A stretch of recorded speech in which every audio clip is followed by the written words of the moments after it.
everybody. Welcome to another edition of Cruise Ship Explorers. We have a great guest this week.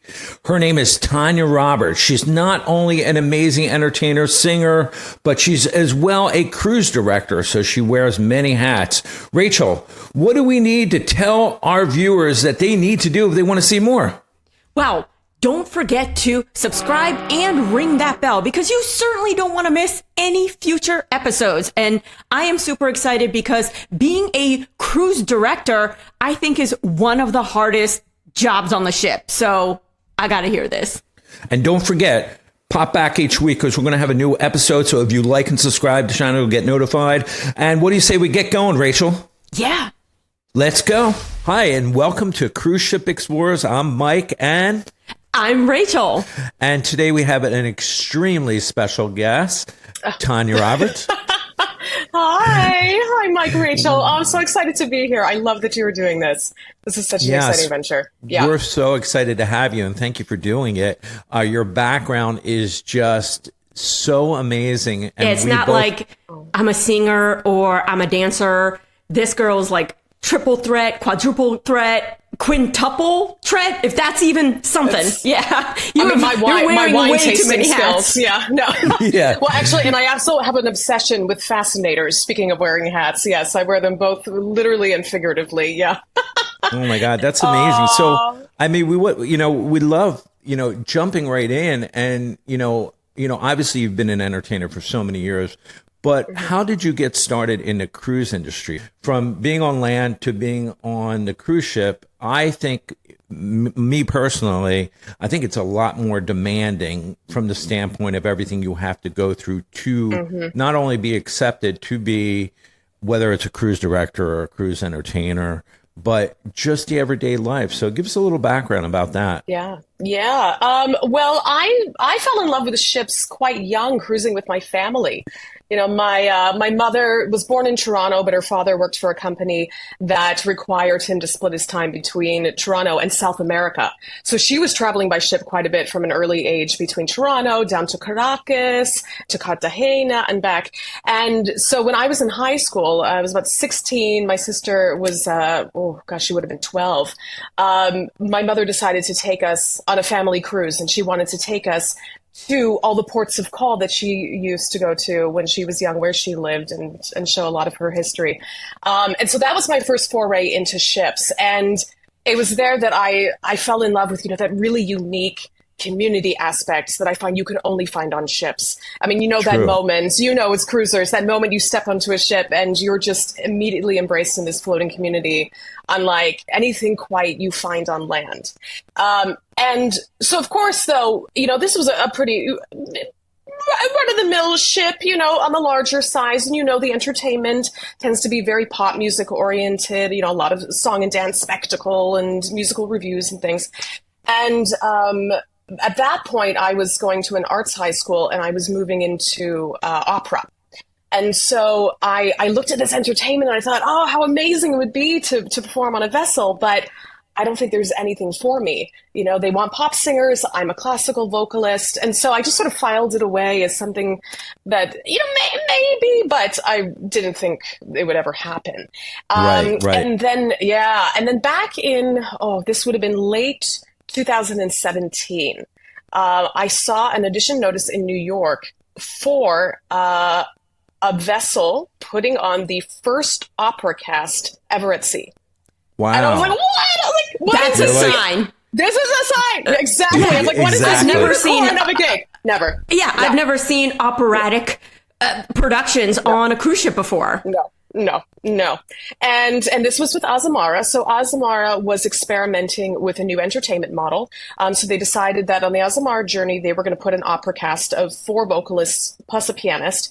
And then meanwhile, over on the Azamara Quest, they were going to experiment with a theater cast and put on a group, of actors. So I went to a monstrous cattle call in New York, and those are always fun, right? Oh, we love the 5:30 wake up, the 7 a.m. lineup, scene at 1 p.m. Exactly. Oh gosh, but I remember there were so many sopranos. Of course, there's so many of us, and they were going in there and singing all these glorious high notes and beautiful lines and perfect legato and all of this. And I was like, I mean, everyone's so good. And I remember standing out in the hallway going, how am I going to distinguish myself? How can I go in there and have any chance of booking this? So I broke all the rules. So I went in there, and the number one thing you do not do at an opera audition is yodel. So I was like, you know what? I'm going to go in and I'm going to yodel. Oh my gosh. Little did I know, though. Oh, sorry, go ahead. Go ahead. Are you a No, yodeling I was just fan going to say, too? what kind of looks did you get? Well, here's the thing, and I had no idea. It was sheer coincidence that the stage director of this particular set of production shows that was being put together, huge yodeling fan. No. It was sheer coincidence. Like, has all these YouTube channels where he's amassed, like the best of yodeling, in the interwebs, Yeah. And so That's I went meant in there. to be. It was meant to be, and they even went so far as to put the yodeling into one of the shows. So yeah, went through the callback process, etc. But ended up being the soprano in a cast of 4: soprano, mezzo, tenor, and baritone. And so this was December 2017, and then we started building in early 2018. I flew to Miami. And at this point, Asmara was still part of Royal Caribbean. So all the shows were built at the Royal Caribbean production facilities in North Miami. Fabulous, fabulous place. And so we built an abridged version of the opera Carmen. We built a production show, like a review of top opera hits.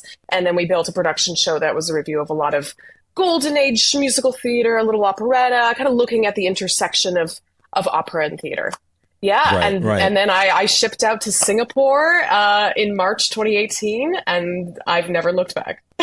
Oh my God! And that's the thing with auditions, is that so many, even just traditional actors and actresses, you do everything you are told to do by your agents, by everybody around you. These are how auditions go, and you are like textbook, and oftentimes it just takes going against the grain or just doing something that is so uniquely you that gets you noticed.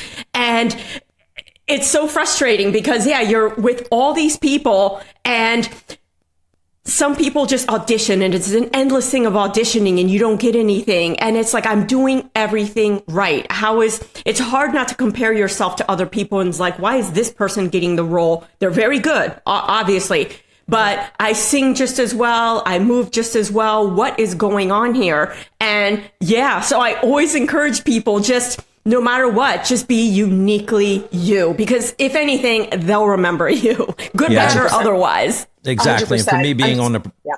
No, go ahead.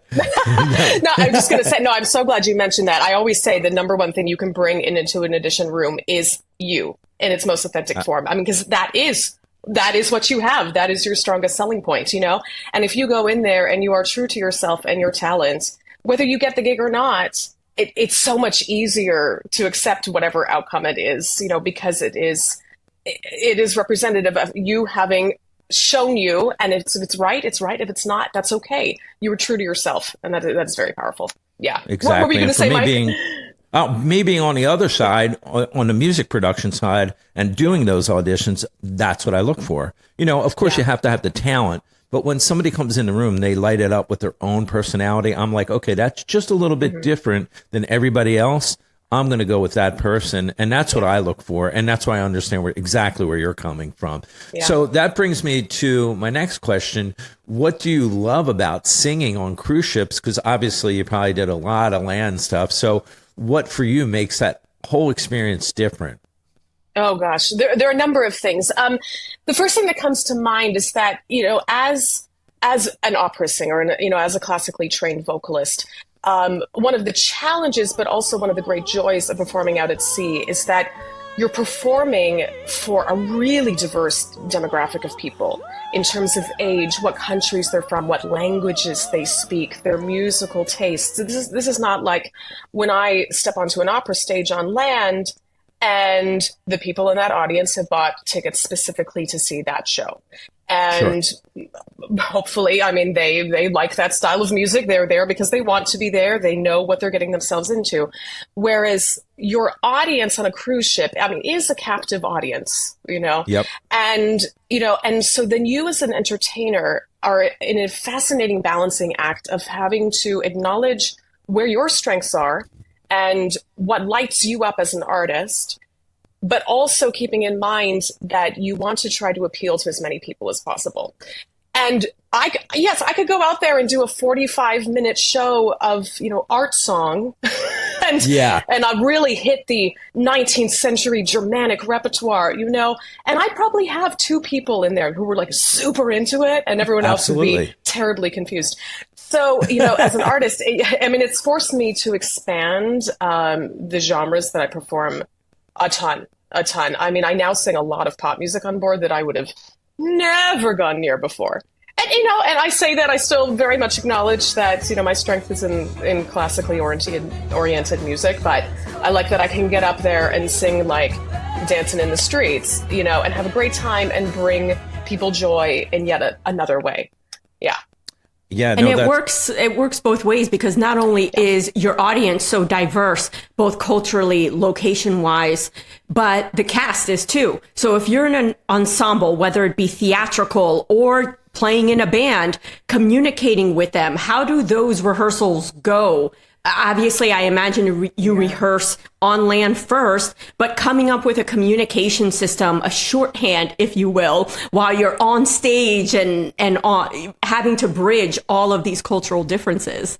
Yeah. Well, and actually, like as a singer, so as a vocalist, whether you're in a cast or whether you're a performing cruise director or whether you're coming as a guest entertainer, you also don't get any rehearsal time with the musicians until you're on board.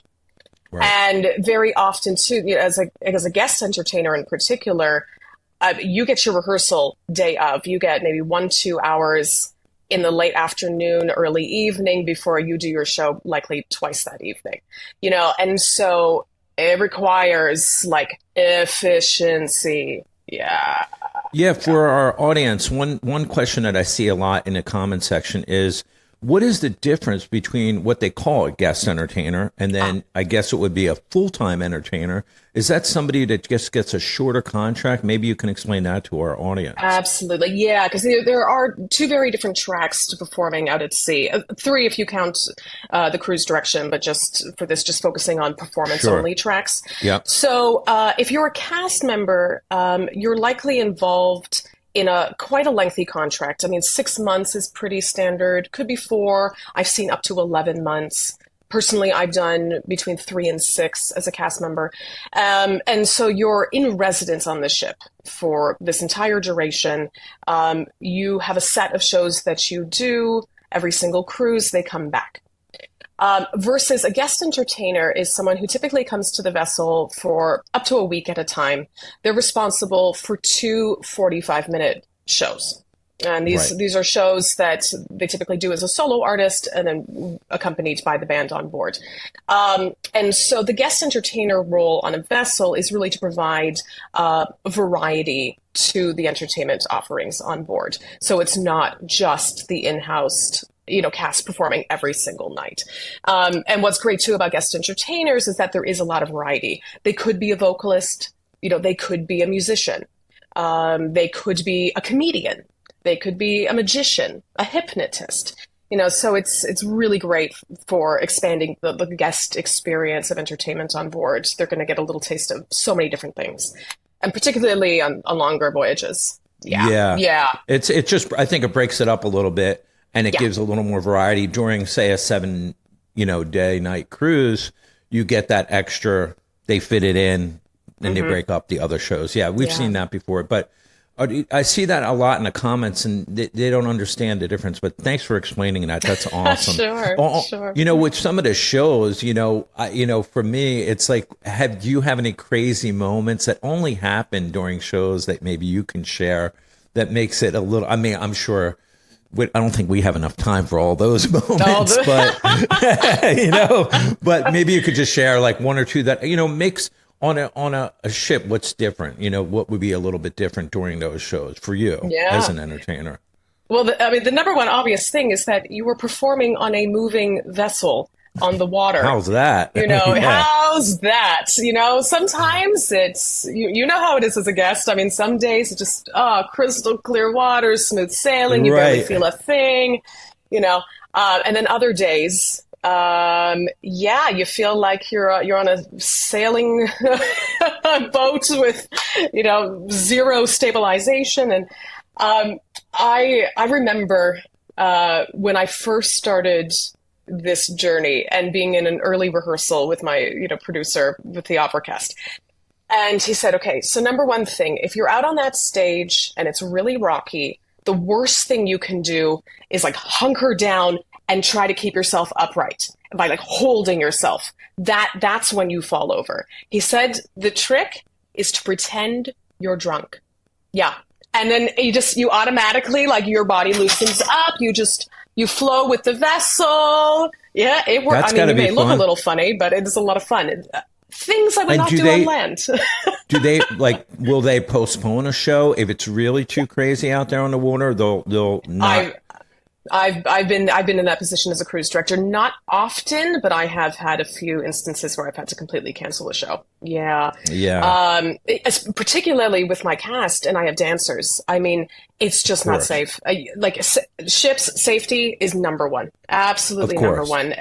You know, everything comes after that. And if I've got dancers, you know, doing incredible lifts and jumps and things like that, and they go up and the ground is not below them where it was when they left it, you're just asking for injuries. And the other thing about this too, Absolutely. yeah, is that, you know, from the guest experience side, I mean, a lot of the guests, if the cast is feeling the movement, the guests are too, Oh my and God. they're like, And I'm sure you're playing to more of than a, you want to be. a less audience, you know? Everybody's in Exactly, the like, room. yeah, and I think of like on the Azamara vessels, the cabaret lounge, the main performance venue, is all the way forward on the vessel. I mean, it's deck 5, so it's not particularly high, but of course, the farther forward and the higher you go on a vessel, the more movement you feel. So one of the worst places you can be if you're sensitive to movement is in the front of the vessel, you know, and no, just sometimes you just got to make the call, and it's okay. And you know what? surprisingly, on a lot of ships, the theater is in the front.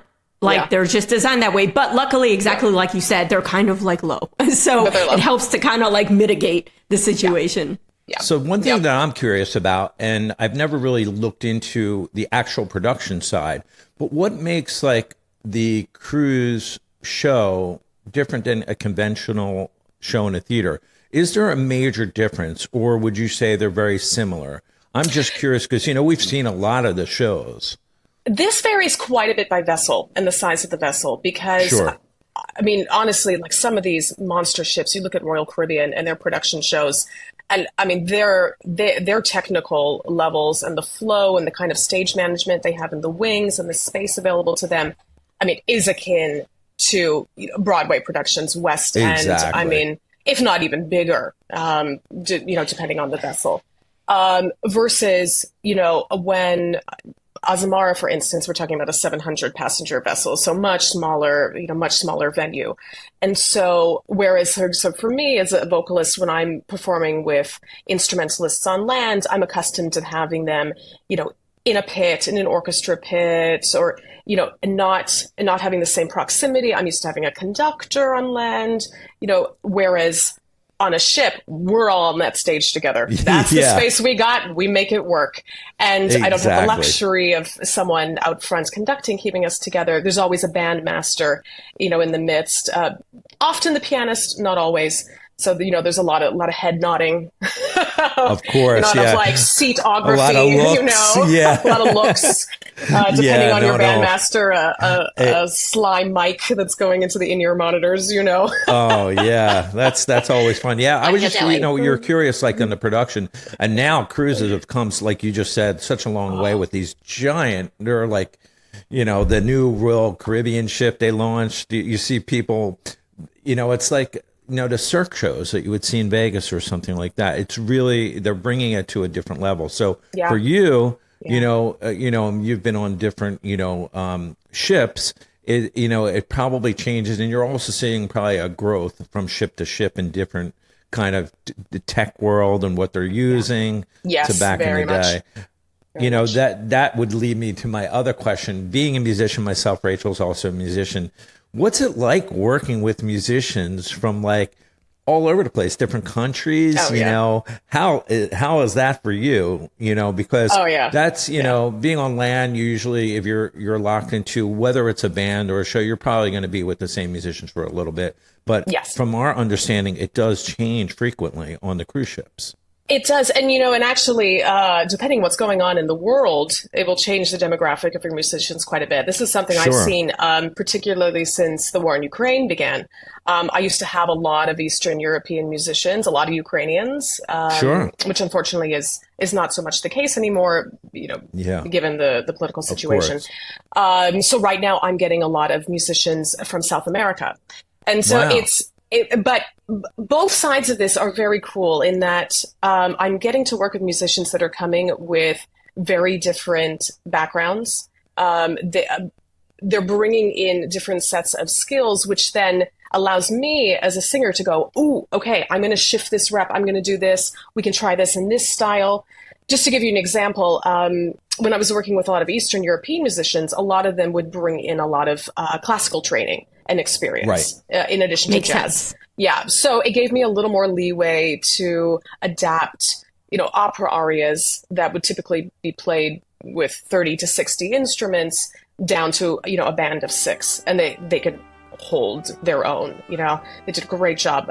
Versus like now that I'm working with more musicians from South America, they're bringing in such a rich heritage and experience with all like the Latin music and rhythms. And so suddenly I'm able to go, okay, let's take this song and like just change up the style. Like I did this in a recent performance of So in Love from Cole Porter's Kiss Me Kate. Sure. Yeah. So it's become a jazz standard. And I was like, okay, you want to do it like a tango? Let's do it like a tango.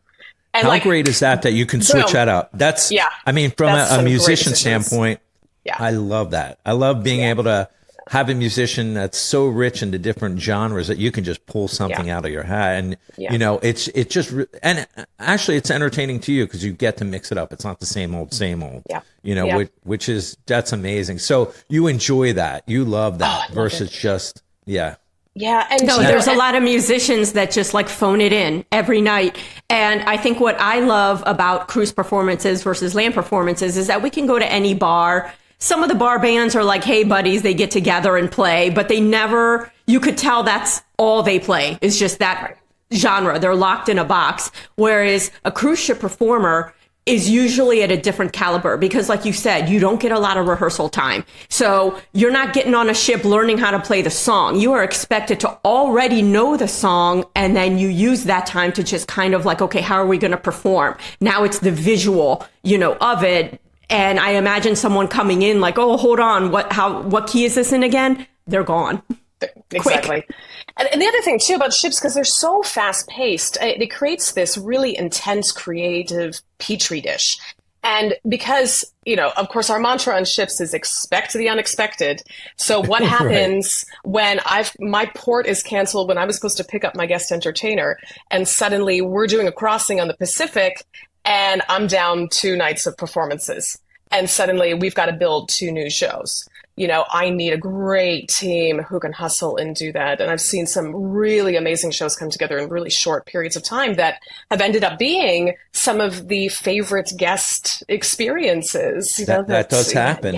Sometimes the quick stuff just works. It's like writing a hit song. Sometimes they write it in 5 minutes versus months, so we get that. I love seeing that, that's awesome. So here's a question for you. You wear many hats. So being a cruise director, am I correct? And an entertainer, how do you handle that? Because from what I understand, you sometimes have to do that on the same contract, or you do that on the same contract. I do. Am I correct? I do. Right? Oh, very much. Right. Very so much. explain that to us, because that schedule's, let alone just being an entertainer on a cruise ship, the schedule is crazy. Tell us how that works. Mm-hmm. Oh yeah, because now when I'm on land, like I feel life is so luxurious. I get like like the day off before I perform in the evening. Like what is that? Because of course working on a vessel, there are 0 days off. zero.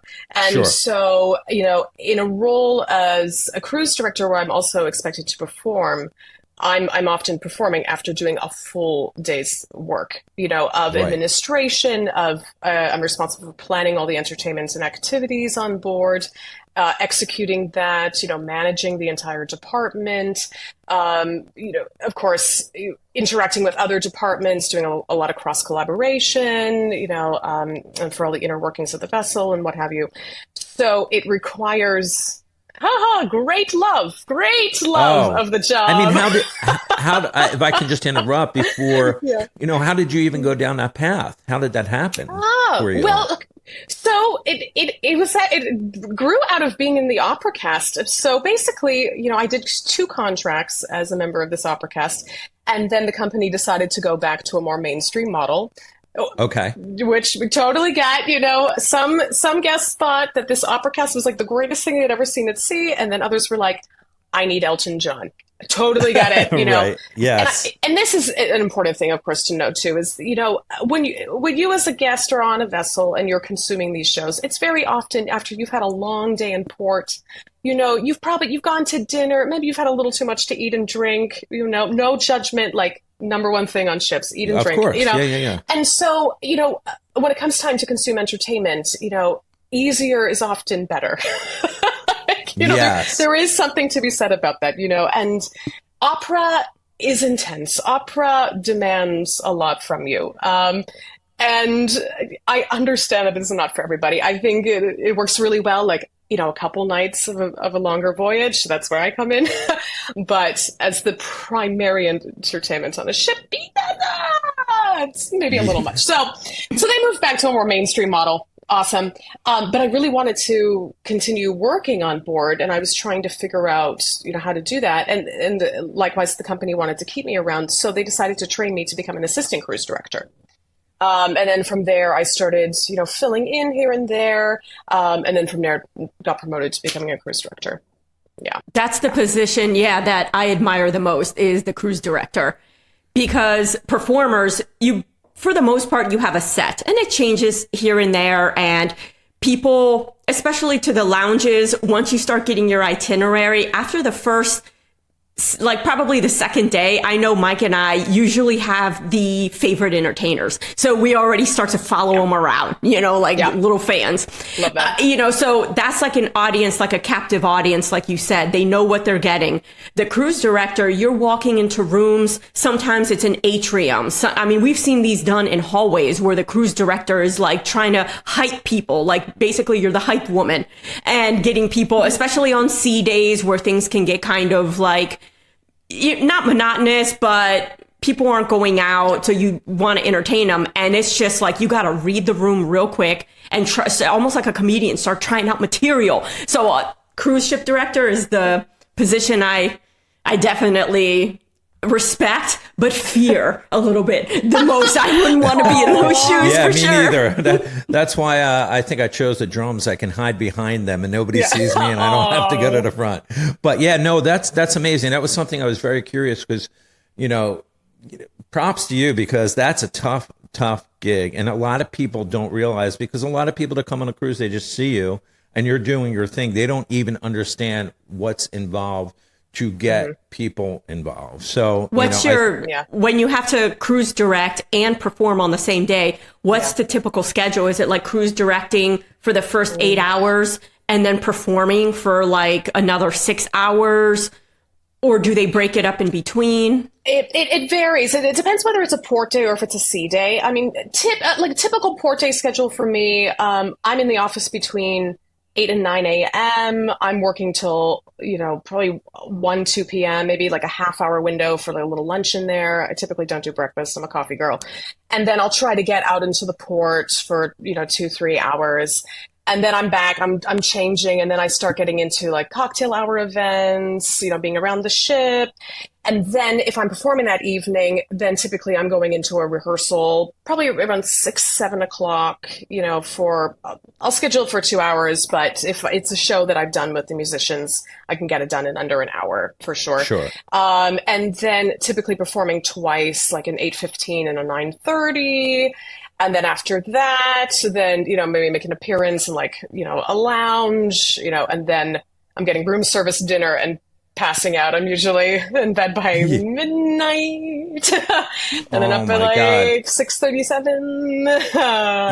And I know that the whole behind the scenes of, getting to hang out with your, fellow cast members or your friends on board has to be, a very strict schedule, because you're constantly working, I mean, sure, you get a day off, I'm sure, here and there, but no days off. No days off. Let me correct that. Nope. No days off, everybody. No days off. No days off. Appreciate.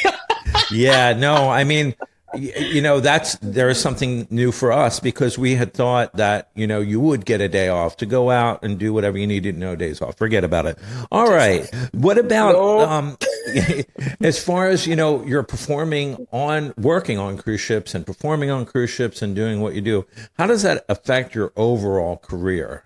That's because you have so much going on. Yeah. I looked into your Instagram. I'm going to say I stalked you a little bit, and I'm flattered. But it's amazing. I mean, like I was telling Rachel, I said, okay, she jumps out of planes, she hikes, she exercises, she teaches things online. I think I might have learned something about, not that I'm an Apple phone user, but about Apple apps, on your phone. It's really, your profile is just amazing. So for me, it's like, because you're working so much on the cruise ship, how does that affect your overall career? And, where do you see yourself, going? And what are you building towards?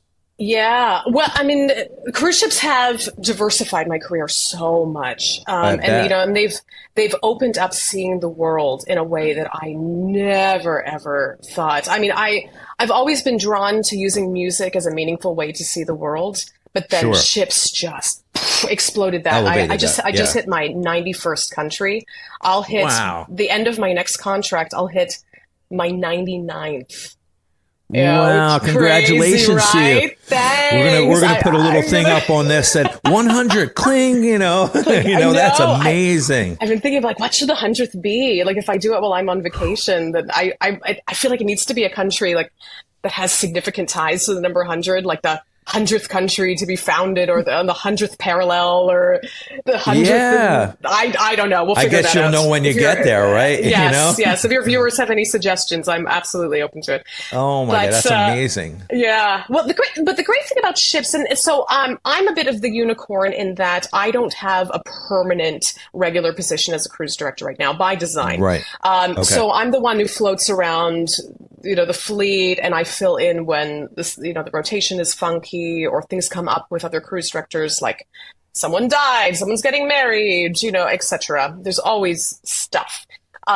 So what it allows me in my career as a singer, it allows me to build in a lot of flexibility to stay active on land and at sea. And that because that can be one of the challenges. A typical cruise director contract, you're on for 4 months, you get 2 months off. And keeping in mind that those 4 months, you're not getting a single day off. So you finish, you're tired. You're tired. And I can't even imagine. Yeah. And you need those 2 months to recuperate. You really do. And so it's very challenging then as a performer to kind of muster up, the energy to be like, oh, but there's this great, 1 month gig. I could do this musical, and, So that the way I've built it allows me to have that kind of flexibility, and I love that. I love like the diversity it brings to my career. The other side of it is that, what's really exciting about ships and the industry in general is that it's growing, it's expanding, versus unfortunately what I'm seeing in a lot of regional theater and opera in the US, it's starting to contract. And I have people reaching out to me all the time about how to become a performer on a ship. Yeah. Oh, in fact, that's so amazing. much so, I'm starting to write a book, actually, about how to perform good for at you. sea. That's great. Because people need to know. And, from how do you find the auditions? What is a ship medical? What are they actually testing for? What's, my typical day on board to, as a vocalist, like, what's Q Lab? How do I make background visuals for my shows? Like, all the nitty gritty that it just really isn't anywhere. Nobody's really consolidated this and made it available. And I think people need to know. Because this absolutely, especially the way the industry is growing. And I believe that it's such, the expansion of entertainers is needed. So, like, when you jump into it, even myself being on the land production side, I have no idea just from what I know, what I read online, but having somebody to teach that would be a great tool. So I'm suggesting you do that. That would be great. Yeah, and now you just add that to your hours, you know? I want to read it, so definitely let us know when it's out. No, because you're right. Whether you are a musician, a vocalist, the opportunities for performance is shrinking. So if you are not like, you can try and make it on social media and you know what a roll of the dice that is. But singing in venues, the opportunities are becoming less. Theater, ballet, even all of those are, like you said, shrinking. And there's this whole booming industry here that a lot of people don't even really think about or don't consider, because they picture like Granny's cruise ship, where it's like the one guitar player, you know, with a backing track, and it's so much more than that. So much more. And this is one of the reasons I'm so excited you're doing this, because, you know, we're in a moment where I think it's really important to keep dispelling actually a lot of the taboos surrounding entertainment. Absolutely. That it's less than, you know, that it's never going to be the quality of what you get on land. Far from it. Often it exceeds what you get on land, you know? It's so much better. And people are starting to realize this, which is great. And if you could just maybe tell our audience, just because I know they're fascinated by this, and this could be a whole nother interview, but if you can condense it, like the training process, like you just started to talk about that, and how you applied for it, and the medical and all. I know there's so much in order just to get accepted. And then once you go through all that just to get onto this ship, maybe you could just condense it down for our audience just to know what that's like. Sure. Well, basically going back to the concept that the number one thing on ships is safety, number one. Sure. So irregardless of your position on board, whether you're there as a dancer, whether you're there as a cook, your number one role, you know, in the eyes of the company is your safety job. You know, whatever the role that is. So if you're a performer, most likely, you know, your roles are going to be in the muster station. You're going to be in a guest-facing position in the event of an emergency. You know, so in order, though, to fulfill these roles, though, that requires a lot of training. So the number one thing is that every seafarer has to complete a medical. And it's a really extensive, thorough medical, because they want to make sure that in the event of an emergency and you're under a lot of duress and stress, are you going to be able to respond and help other people, not just yourself? That's really, really important. And then we start getting in, whoops, there goes my earbud. Then we start getting into, you know, the specifics of safety at sea, you know, all the different scenarios that could occur. So we have basic safety training, which covers a lot of this. And so you're understanding, you know, how the vessel works, what safety appliances are available, where they are. We do crowd and crisis management as well. So, you know, how do you deal with hundreds of people who are, you know, freaking out, and, you know, and be able to, you know, keep control and help guide people to where they need to go, a lifeboat, their muster station, etc. So we do all that training as well. Yep. It's like joining the military. Oh, or even harder. Yeah, no, and actually, and people liken the medical to being in the military. I hear that all the time. I mean, it's super comprehensive. Yeah. So a lot of people, unfortunately, they'll get hired, but then have to do the medical and has to get approved prior to joining. And, you know, if it's denied, that's it. I mean, there's really nothing that can be done. And typically it's valid for 2 years. Unless you've got some sort of pre-existing condition that, you know, allowance has been made for, then it's 1 year. So you're constantly renewing it as well. Same with a lot of this training. Some of it is valid for a very long time, like security awareness, for instance, like understanding possible terrorist threats and things like that, how the ship responds, how to prevent these things, versus my basic safety training, which I'm renewing every 5 years. Sure. Firefighting. I did renewal last year in Florida. It was so much fun. Because the first time I did all my training was on board. So there were certain aspects of it I couldn't actually do, like putting out Sure. actual fires. Versus And when I renewed it on land, I was like full gear, the oh my hose, yeah. God. Very handsome firefighters showing me the way. It was great. That is amazing. Yeah. I mean, and with all that training that you do, if you jump to a different brand or company, do you have to go through all the training over again? So let's say you've just did training for a cruise ship. Can it be applied to the next contract with a different company? Generally speaking, yes. It depends where the ship is flagged, though, Right. and their requirements. Yeah. Okay. So for instance, Azamara's vessels are flagged in Malta, and so when I did all my initial training, it was as stipulated by the flag of Malta.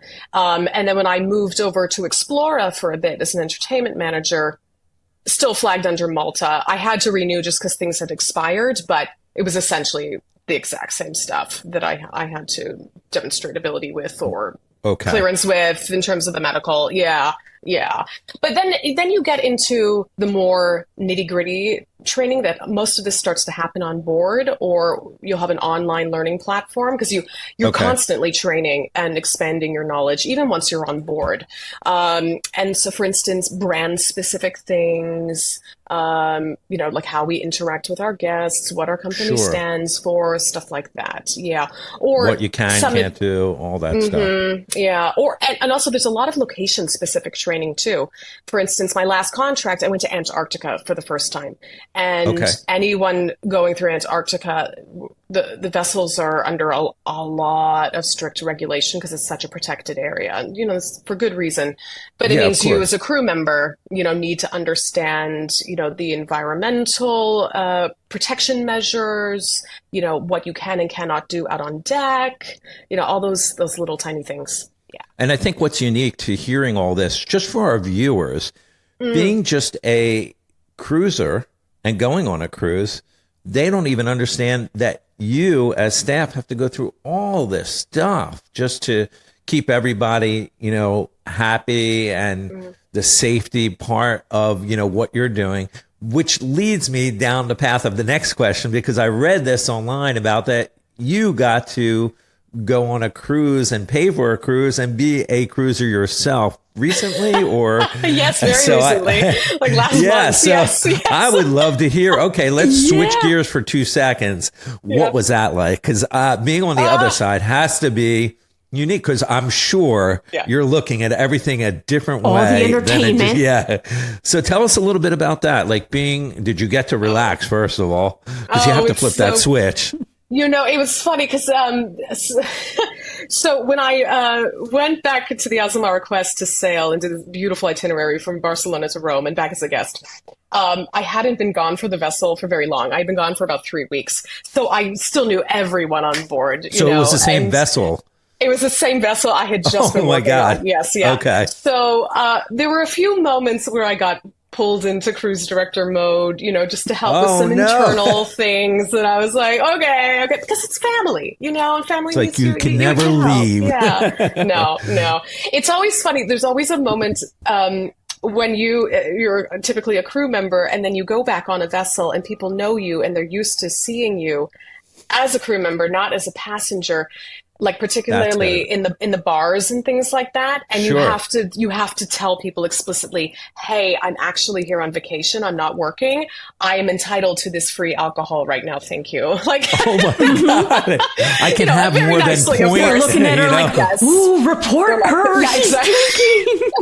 That is good. That's No, what- it's I was okay. thinking It's the same. okay. Yeah, and I wasn't sure when I read it whether you yeah. went on the same cruise line but that's even crazier because you would see all the people that you work with. So did you get to enjoy yourself? Fun. Oh, I did. I had so much fun. I was like living my best life. It was, and I got to do things that I could just never fit into my schedule, and Right. and actually, of course, depending on your rank on board, you have different privileges. So where you can go and when and so forth. And Sure. so even as a cruise director, even though I've got a lot of privileges in guest areas, there's still restrictions. Sure. And like, one of the little things that, made such a difference when I was a guest is the Windows Cafe, which is like the main buffet on Azamara. There's a beautiful outdoor dining space called the Sunset Bar that adjoins it. And Okay. as a cruise director, I don't have any privileges to go out there. But then suddenly as Sure. a guest, like I can just casually take my How was plate that? of buffet food out and watch the sunset as we depart Barcelona. Those little moments that just like build this beautiful cruising experience, and the So as a things that I cruiser, could you never enjoyed do. it.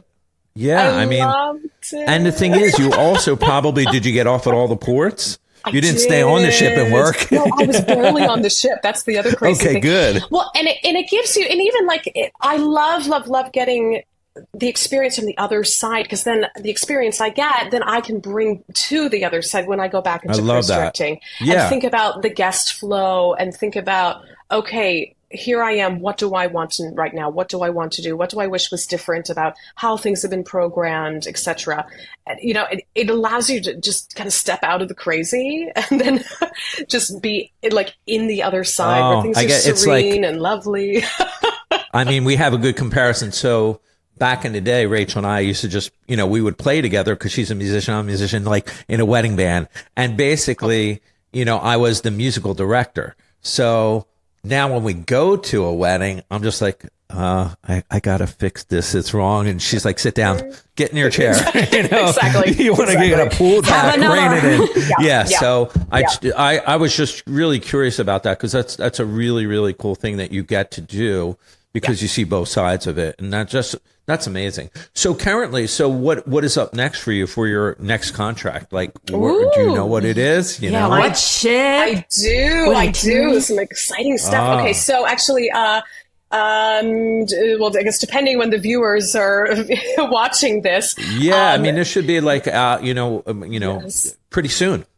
Pretty soon. Like 30 days, 45 days, something 30, like 40, that. 45 days. Well, June 20th, I am embarking the Azamara Onward in Southampton.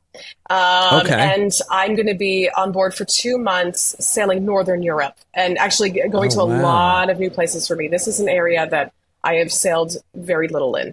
So this came up very recently, actually. Because after that, actually, August 20th, I'm joining the Azamara Journey in Athens, and I'll be sailing in Greece and Turkey into mid-September. So I knew about that, but this new field just popped up. This thing with ships, expect the unexpected. Just And it get seems the like you random love WhatsApp message. and you love the company and the brand of ships I that do. you're on. I do very And much, yeah.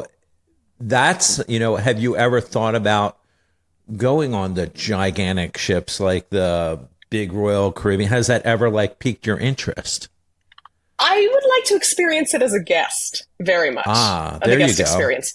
I don't know though if I would want to work as a cruise director on a monster vessel, and I say this because for me, the reason I keep going back to ships time and time again is for the community, Sure. the community with the crew, the community with the guests.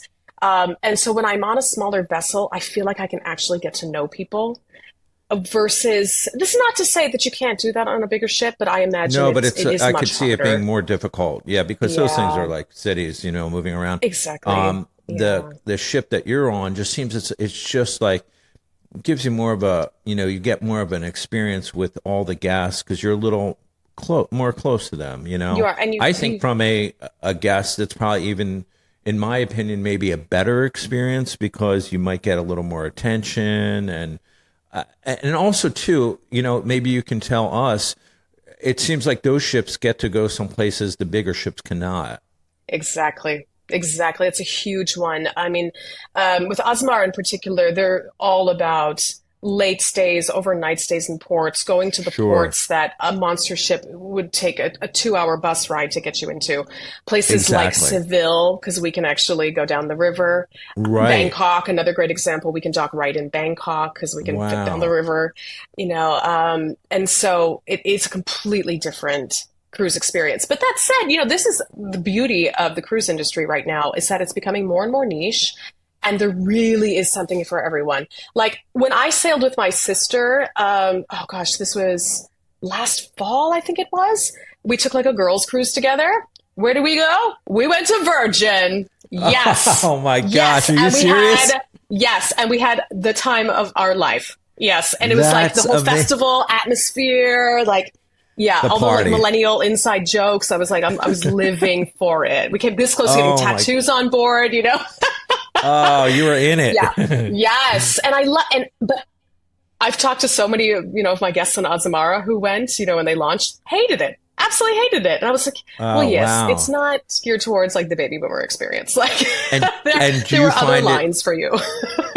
Do you find it hard shutting?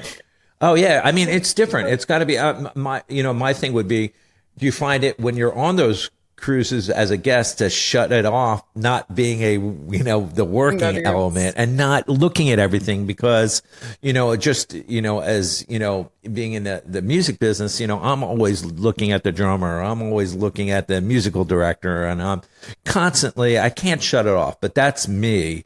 How about yourself? Like, yeah, I'm guilty of that too. I am. But yeah. I think actually though, what I find even more than that though, is that it's made me more empathetic to the crew. Sure. Because I know what they're going through. I know what's going on behind the scenes. And, you treat the crew differently. You do. Oh, absolutely. Yeah, there's no doubt about it. So how about staying in touch with your friends and life on this ship? Because, you're limited to whether a certain amount of alcohol you can drink or your internet. Like, how does all that work, in your world? How do you This is the challenge. It is. And this is where, ship life isn't for everyone, I mean, I benefit from, I'm a Pisces sun, Aquarius rising, Sagittarius moon. So like travel, and I'm very independent, so I don't feel the same ties to people on land that I need to, nurture every day. That said, I am married. I try my best with my husband, but yes, he's a double Aquarius, so he's doing his own thing. It's all fine. And actually, I'm glad you brought up alcohol because this is a place that is, very strictly regulated on board. I mean, you can have a blood alcohol content of like up to 0.02%, which is depending on your size. One drink, really maybe strict, two. Like random breathalyzing, all of this. Yeah, because again, it comes back to safety. An emergency could happen at any time. I've had fires in the middle of the night. I mean, like God forbid, you were drunk and couldn't respond to your safety. Yeah, they're relying on it. It can't happen. It can't happen. Yeah, it's really important. So you do sacrifice a lot of personal freedoms working on board. Absolutely, you do. So you really do need to love what is amazing about it out there: the travel, the community.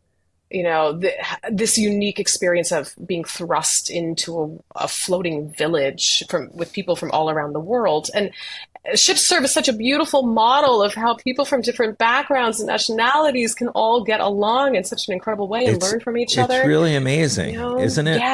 Yeah, it really is. But yeah. How about the food? Everybody asks that question. How do you like the food? Yeah. Okay. I've experienced a big range on this, I have to tell you. So I'm fortunate in my position. I'm able to dine in guest venues a lot as well. Beautiful. So I mix it up. But again, because usually it takes longer to dine in a guest venue. So if I'm, tight on time, I'm going to dine in crew venues. So what we have in our ship is 2 areas where crew eat. So we have a staff mess, which is geared towards officers, but anyone can eat there. It more or less, it's the cuisine that is geared towards the nationalities of the officers on board. So it tends to be a little more Western, Eurocentric, that there's always a great salad bar. There's usually, a lot of protein, like there'll be a chicken option, a fish option, a beef option, a pork option, lots of vegetable sides, because there are a lot of rules that cruise lines are required to follow that stipulate you have to be providing, nutritious foods and hit a certain quota. There's no alcohol served where we have our meals. The alcohol Okay. is strictly in the crew bar, and that's separate. Then we also have a crew mess. Again, crew officers, anyone can be there. But again, it's just kind of a general designation of what the food tends to be. So again, reflective of the nationalities of the crew. So you're going to get, this is where you get amazing curries from India, Oh, that's awesome. Indonesia, the Filipino foods, the crazy like buns with like the butter and the cheese on them and the Yeah. sugar and icing things. And yeah.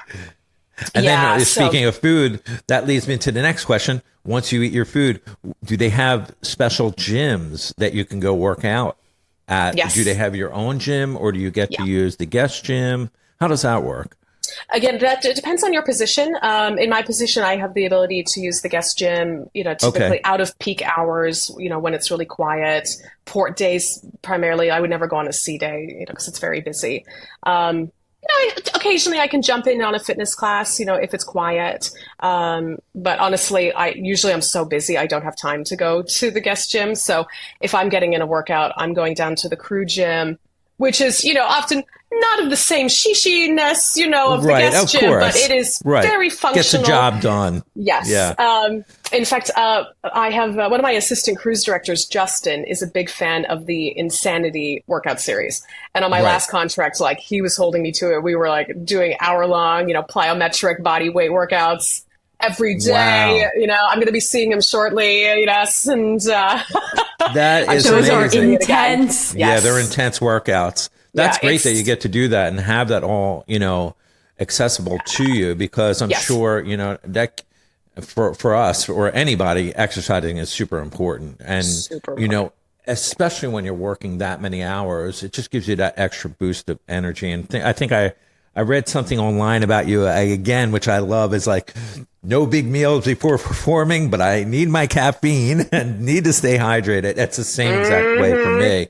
I need that espresso or a cappuccino or something like that before performing. I cannot Yeah. eat and perform. So, and Yeah. the fact that I see even, people can go online and find you, and you give great tips. I have to commend you for that. Even like breathing exercises for singing and stuff like that. It's just amazing that you really share that with everybody online. I just love that. And, I think you're just so rounded in what you do. It's amazing.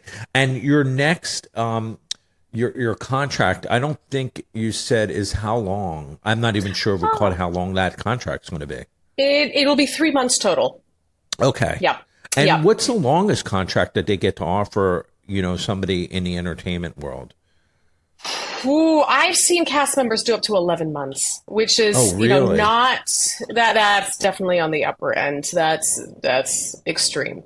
Yeah, 9 months, I would say, for a cast member, more typical on the upper end. 6 months, the most common. I would say musicians are typically doing 4 to 6. In my position now, for me to go over 4 months would be atypical. Okay. Yeah, I feel like most of the time when I go out now, I'm doing between 2 and 3 months. And Yeah, at this point in which is your a nice career, amount. I think you mentioned you get the calls. So you Yeah. don't necessarily have to go chasing them as much as maybe you did when you first started out. Oh, it's great. It's great. So Now, nice. do you get call? Is it from is there agents that you use, or is it from the actual ships themselves? Yeah, this is a mixed, again, depending what you're doing. So when I get a call, for instance, to come and do a cruise director contract, I'm getting that from the director of entertainment in the ship office in Miami. So it's coming directly from them. If I'm going out as a guest entertainer, I work with an agent. I'm with Blackburn International. They're Okay. headquartered just outside of London. My agent is in Vegas, Gary. Okay. And so he's the one that is pitching the artists on the roster to the bookers for the cruise line guest entertainer spots. And those bookers aren't necessarily with even the cruise line. They might be with an independent production company that acts Okay. as, a Gotcha. middle person, liaison between the agent, and the ship. Yeah, for instance, Azamara, our guest entertainers, come through RWS Productions, which is based in New York. RWS also builds our production shows, does all the casting for our production casts as well. Oh, that's amazing. Yeah. So outside of the cruise ship, tell us anything on land that you have coming up. Is there some neat stuff that you're working on? Are you going to get to Yes. visit some friends? I think, Yes. when you're on land, you probably want to do everything. Go visit friends, go wherever, Oh, it's So so true. I mean, long it's like, haul what do I do flights are first? like nothing now. Like I've gotten into my long haul flow. Like it just in the past month alone, I've crossed the Atlantic 4 times, and I have Oh one more my coming up in a God. few days. Yeah, so I'm spending a few weeks in Lisbon, connecting with friends, vacationing, learning some Portuguese. I really want to learn how to sing fado.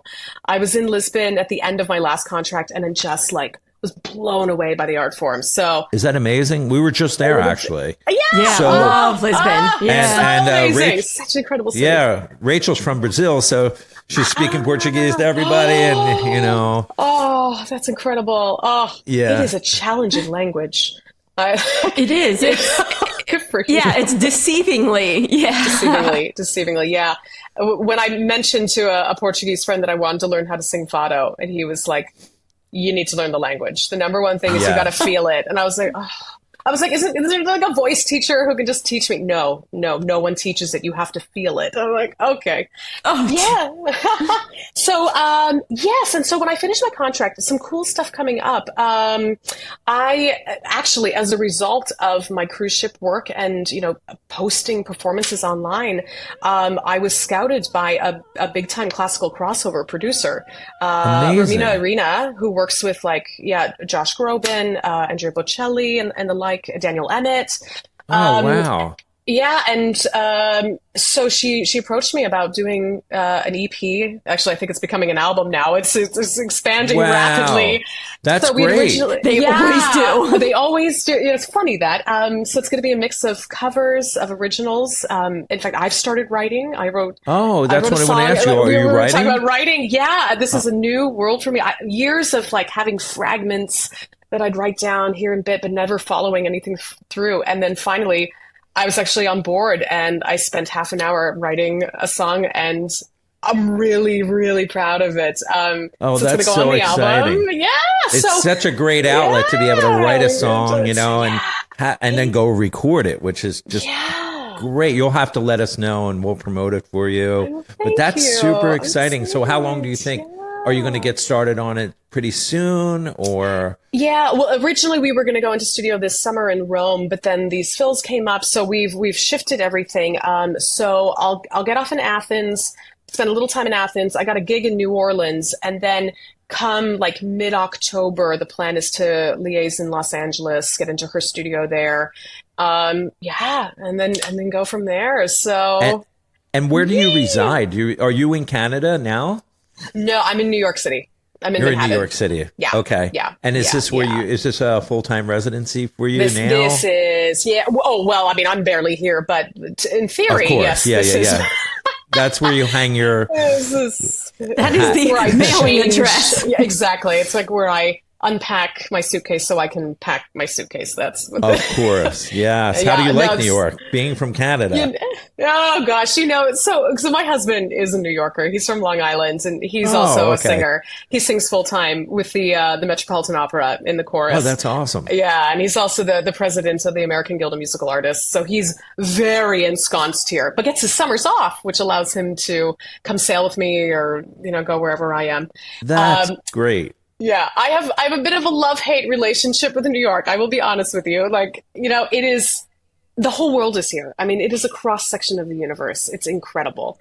But I find, and again, I've been ruined by ships. I find New York, because it's so transient and so fast-paced, particularly in the arts community, people coming and going all the time, hustling so hard. I find it hard to establish like a rock-solid community here.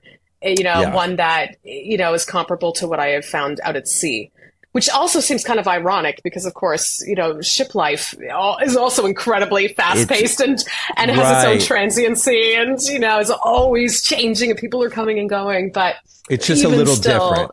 Yeah, is, New York's a yeah. big place, It is, yes. I'm originally from Yes. Philadelphia, so basically I get it. New York was right down the Yeah. street, so I understand Yeah. it's just giant. And coming, Yeah. we were just in Lisbon, and it's just like, that's completely the opposite. It's just laid back, you're having dinner. nobody's bothering you. It's just Yeah. very, very, it's a different world. So, but that's exciting that, you're getting to do everything. It seems like you're getting to do everything that you want to do, your own music. You get to do the stuff on the cruise ships, and it's constantly a nonstop, one contract to another, a day off to see my friends, and then I'm right back at it, which to me, it's a very, very cool life. It's a different life. I don't know that a lot of people could do that because you have to be extremely organized, I think, and, with a schedule that, I have to stick to it. This is what I'm going to do. And the personality, like you said, it's not for everybody, and life circumstances and things, but who it's for, these people need to just enjoy and take as much of the benefits as they can, and grab that opportunity So, if it's the right fit. Couple Yes. more questions for you because this has been amazing. Thank you so much. But Likewise. I'm just Thank you. curious as far as for our own audience, what are some of your favorite places that you've stopped at and have seen, and places maybe you could recommend to the audience? Oh, you have to go here because it's life changing or whatever. Yeah. Yeah. Oh, I've got a few. I always say the best sailing, I think, is where you have to go by ship. Right. So I think just some of the most spectacularly beautiful sailing I've done is in the Adriatic in Croatia. Huge Wow. fan of cruising there, and places that Okay. you really need to be accessing by ship, oh gosh, Dubrovnik and Split. And the water there in particular, because it's rock bottom, not sandy, so it's Right. crystal clear. It just, Oh, wow. have you done Croatia? No. Is that- No. Oh, Nope, on the list. and the food and the wine. They're making incredible wine in Croatia, and a lot of it they don't export. You just have to Wow. be in Croatia. Yeah, big fan of Croatia. In terms of a port that just changed my life, Myanmar. I went to Yangon and docked there, and this was part of a world cruise that was being done on the Asmara journey, and the people, I mean, just rays of light, some of the kindest, warmest people I've ever met on the planet, and the temples are extraordinarily beautiful, just take you right up like into the heavens, unlike anything I've ever experienced on this planet. We're Yeah. definitely going to have to try Yeah, that. get I'm to sold already. Yeah. Yeah. I can't Yeah. wait. There's just so many places in the world to see. It's So nonstop. much. If you could travel Yeah. full time, that would be a nice job. But I mean, well, you get to do that, It's about but there. I mean, if you get to get off every time and just relax and not work, and you see so many people nowadays are selling their homes and just, living on a cruise ship. It's like the newest thing. I don't know if it's so new, but it's like you see more and more of that. And you see also the cruise ships offering it and promoting it. And Yeah. it's just a different way of life now, I think, for a lot of people. And particularly with the digital nomads now. I mean, Yeah. I've seen not Royal Virgin really capping on this, and then they've got like a subscription model for sailing now Right. for the digital nomads. Also, their Wi-Fi is great. I mean, so you could conceivably do that. I would not suggest the digital nomads come to Azamara. Our Wi-Fi is a little behind the times, but we encourage Yeah. unplugging and experiencing that way. Yeah, just that's a Exactly. different mindset. Yeah. Yeah, no, we totally, and the technology, from different cruise lines and cruise ships has grown, where, that's a great thing because back in the day, I was just saying this to Rachel, it was like, we'd be waiting for the YouTube pages to load, and it was just like, any day now. And I know I'm being charged for this. And now it's so quick, with the, I think it's a Starlink or whatever satellites they have now on the ships. It's just incredible, the technology. And even the technology on the ships is just amazing. Every time they come out with a new ship, it just, it's really a changing industry. And I love the fact that it's nonstop and it's really moving quick.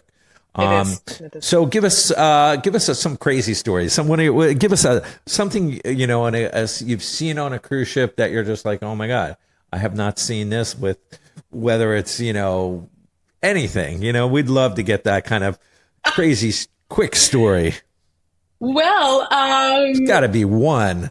oh, there were a few. The first one that comes to mind is So Azamara will often charter their vessels, and so we'll Okay. have a group or organization basically buy out the ship, for the entire voyage. So it's entirely theirs. No one can buy tickets to that particular itinerary. And one of the groups that we frequently bring on is Desire. Desire is a swinger group. Yes. Oh my God. Are you kidding? Oh my God. The upside down pineapples and all that good stuff. That's it. That's it. That's Yeah. how I learned about the upside down pineapple. Yes. Yeah. We've and just so, recently learned about all that. Yes. And so, we create a safe, welcoming space for people to come and, practice Right. their lifestyles. I mean, we do charters like for swingers. We have a great, Olivia, the lesbian travel group. They will Sure. come on and do charters. And always so moving, because you have people coming to the ship who, have particular desires and lifestyle choices that they Absolutely. don't necessarily feel they can safely express or follow through with on land for fear of, judgment and community, whatever the that. reasons may be. Yeah. And so it is wild, to like get these people on board but then, the things people are capable of. Wow, it's very my creative. God. Humans, very creative. So Yeah, we will, you kind of convert spaces into like designated playrooms, for certain adult Wow. activities and things. And there's the crew is trained, and like how, Sure, of course. to be as respectful as possible and to be, a little forewarned about Certain what they may things. see. Yeah. Activities. There's an Yeah. We will do That- nudist charters, so that, yes, again, and funny enough, that's often a little easier. Yeah. Once you I'm adjust, sure. it's like, this is just normal, Yeah, I mean, and you know what? I like the fact that they do offer that because everybody Yes. does have different lifestyles, and it's great that and you see more and more of that coming to light these days, and we love seeing that. I think that's great. Yeah, so I'm sure you get to see a lot with those different cruises. That's great. I mean, before I forget, I would love for you to promote your socials or where people can find you or what you have coming up, and we'll list it all. So it's all yours. Just promote whatever you want to promote. Sure. Well, I mean, the best way to keep in touch, I'd say Instagram is my main social venue at tanya.c.roberts. Also TikTok, same handle at tanya.c.roberts. Facebook, you can find my page, Tanya Roberts Soprano. Website, tanya-roberts.com if you're looking for more nitty gritty of the backgrounds and, the press kit. And I just added a new feature, actually, a where in the world is Tanya? So it's an embedded awesome. Google That's awesome. calendar. Of like And that's every a day by calendar day, what city. Do you I ever need do it. any live I need it. streaming from the ship or anything You know, like that? Just because of the Wi-Fi, Yeah. I guess tend not it's to do tough. live streaming, but I do try to record performances every time, and then No, you have get great that into content. digestible clips and up. Everybody Yeah. go check her socials out because she has amazing content. I spent, I think, a few hours on it, just wow. Oh, very God. informative. I know. I looked up, I said, where did my time go? Don't you? No, honestly, I learned a lot. I was telling Rachel, I was like, just you being just such a, breath of fresh air, just really, really creative and just a talent. It's really, we love that. We love seeing and meeting people like that. and other musicians and things. So yeah, you do get sucked in, just like, breathing exercises and then the different activities. So yeah, it's all relatable. Oh, Yeah. So, is there anything that you would like to, to promote beside your socials, or is there anything maybe we missed that maybe you want to tell the audience? We did cover a lot of stuff. We did indeed. No, I guess just to keep in touch. My website, you can sign up for a newsletter. I'm going to get that going. And, particularly as the album progresses and we see what comes out of that, hopefully, some live performance dates will stem from that as well. A little touring on land. I'm sure it's going to be amazing. And if The you're in New book. York, maybe if you have some shows, we'll come find you. Yes. Yeah. And we'll be in the audience. That would be amazing. But yeah, I mean, this has been amazing. Rachel, do you have anything else to add? No, that's great. We're definitely going to follow up from when you release your book with all of the amazing information on letting other entertainers, whether it be singers or dancers, know that there's this amazing opportunity opening up and growing. Yeah. So if somebody is feeling creatively stuck or in a rut with their musical style, I always encourage, even playing in a wedding band, it forced me to learn genres that I would have never looked at or considered. And this is so much more on a different level with all the cultures and things that you just can't get on land. So I'm really excited for that. And yeah, we'll definitely follow up with your album because we'd love to have you back and check that out.